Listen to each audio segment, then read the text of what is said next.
Good morning, y'all. This is Tracy Anarchy Land in Scratch Kitchen, and behind me, you can see the reason why the laptop is on my coffee table. The table has been overrun.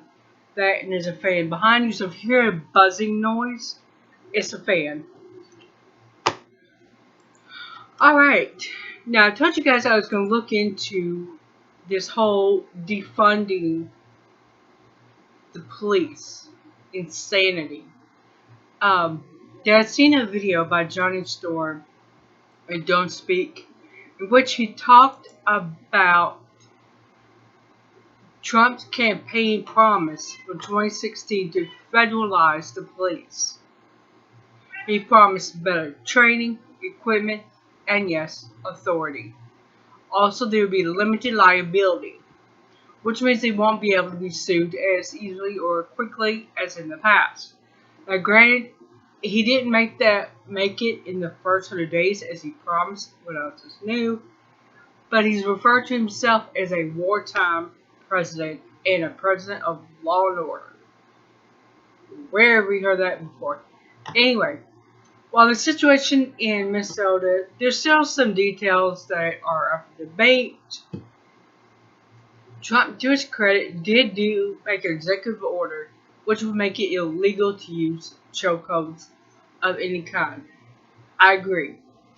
Cops should not be expected to be drug counselors, homeless resource services, and marriage therapists during domestic violence situations. We need to have people specifically for those roles.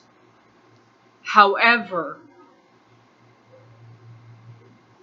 they should be available to coordinate with these specialists of social workers or whatever have you to make sure that these folks can operate in a safe environment. I'm getting all kinds of messages popping up here. It's driving me crazy. Anyway, cops should be available to make sure these folks can do their jobs safely. I do not like the idea of making local and state law enforcement under a federal umbrella like Homeland Security. They already run around resembling stormtroopers from Star Wars, and they got vehicles from military surplus. So it's like, watching the freaking Terminator drive up the road. It's insane.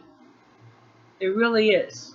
Now, there's going to be extra pressure on law enforcement in our infrastructure because CD Life, a magazine for truckers. Yes, George Carlin was right. There's a magazine for everything at this point. But this magazine, CD Life, did a survey of how many truckers would go into areas in cities that have defunded the local law enforcement. And the whopping total was none. They made it very clear that if there are no law enforcement on the local level, they will not deliver into those cities. Now, those of you like myself that are 45 and older, you will remember Rodney King. And here comes the cat. Yeah. Come here, Kushka. Kushka. Oh.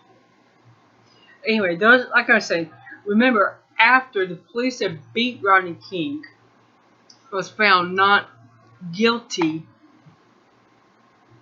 all hell broke out in LA. I mean, LA is a hell into its own. But this was just another level. There was protesters everywhere. They grabbed a trucker out of his truck, whipped the dog hell out of that boy, sent him out to hospital for a couple of weeks. It was like people 45 and older that remember this, driving trucks, remember this. They didn't want to deal with it. I don't blame them. They're not paid to deal with it. They're paid to deliver, barely paid to deliver a load, and then go back and get another one. Now, how does this affect our food chain? It's very simple. If there's no way to make sure a Walmart driver can drive to a Walmart safely, they're not going to go. They're not going to make their stops. And like I said, I don't blame them. Farmers who want to sell what little they have to markets and can't get them there, they're going to have problems.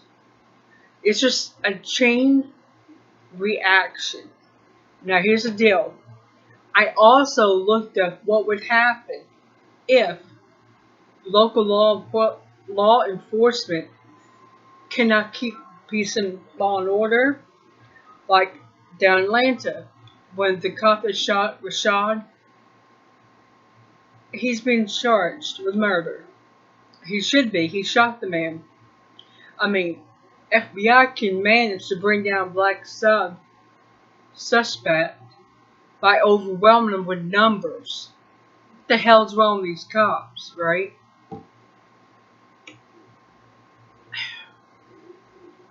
But anyway,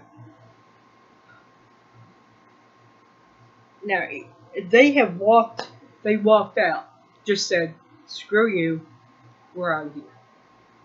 Made it very clear to the city of Atlanta, they will not be put between a hard place and a wrecking ball. Is what they've been done. Is what's been done. They're damned if they do, damned if they don't. If they don't stop crime, more crime's going to spread. If they do stop it and someone dies, they're going to be questioned, they're going to be prosecuted. And on top of that, the even bigger insult to the officers that did walk out, they were only offered a $500 bonus to come back to work. $500 a bonus. Are you kidding me? They're supposed to come back to work, risk their lives for a $500 bonus?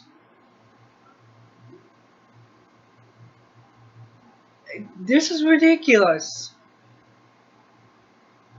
Now, I googled what would happen if a police department could not keep law and order, and I kind of got sidetracked. But what would happen is there would be, at best, martial law declared, National Guards comes in, works alongside the local cops, get things back in order.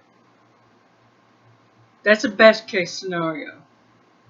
Worst case is you get the Army and the Marines coming in, and there are branches of both that are being specially trained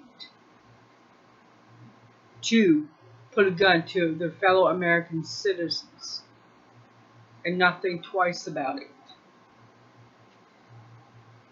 This is something we need to think about. Should we expect...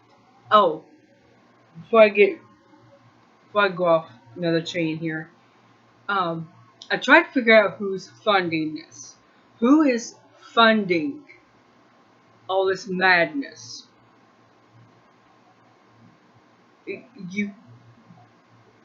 It's hard to find an answer, okay? You'll get 2 million results, and there's no way you can go through them all, because a lot of them is repeat.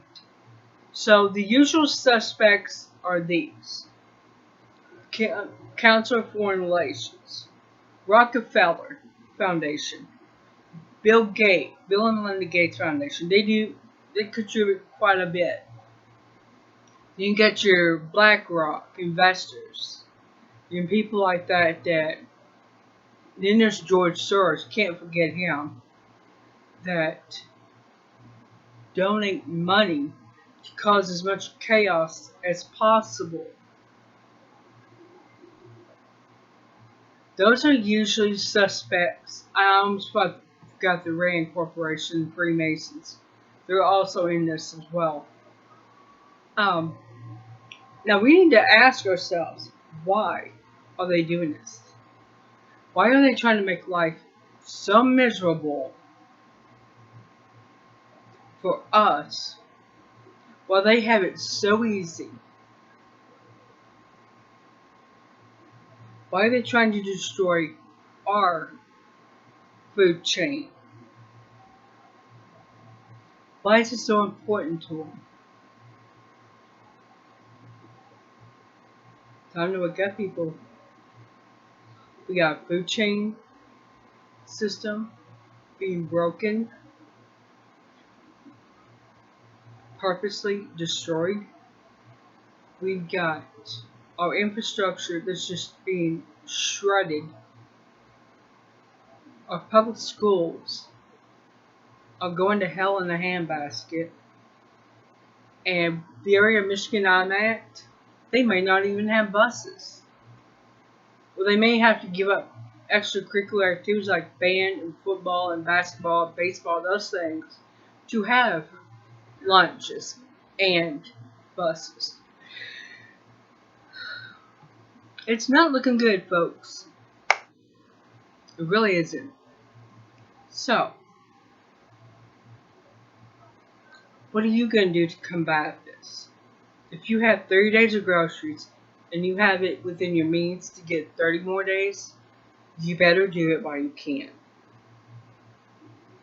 Because we have some very, very horrific things coming at us, and we don't even know what they are. I know they're planning, there's another lockdown being planned. I have no doubt about that. A planned second wave of this COVID's been scheduled for early fall, late summer. And when you look at the farming situation, they did not get any crops in because they didn't have the help. Just goes to show, without the Mexican workers, we don't get shit done. Nothing gets done without them, agriculture-wise. So, I'm going to stop here, and I look forward to seeing what y'all think.